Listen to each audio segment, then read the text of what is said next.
President Trump has ordered warning signs placed at what he calls an inaccurate Smithsonian History Museum, the New York Times reports.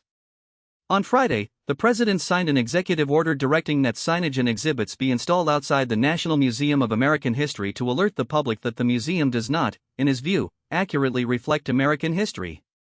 The unusual directive escalates a dispute that began with a 162-page White House report accusing the museum's director, Anthea M. Hartig, of radical activist ideology and the institution of undermining faith in American institutions. The order even suggests the sign should point visitors to locations where American history is, quote, better presented, though the administration did not specify where the public would be redirected. The Smithsonian declined to comment on the order.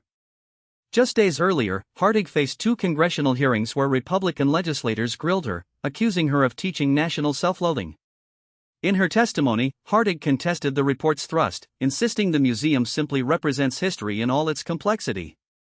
She said when historians talk about reframing a traditional narrative, they don't mean erasing it, they mean adding the evidence, voices, and objects that earlier tellings left out so more Americans can see themselves reflected in the national story. The executive order also tasks several senior officials, including the Interior Secretary, the Director of the Office of Management and Budget, the Administrator of General Services, and the Assistant to the President for Domestic Policy, with restoring trust in the Smithsonian Institution and seeking its compliance with the White House findings.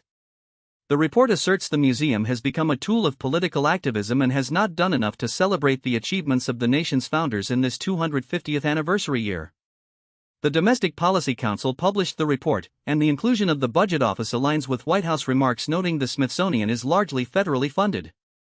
Democratic Representative Melanie Stansberry of New Mexico objected, saying the administration is again attempting to use executive authority to exercise political will over the nation's independent cultural institutions.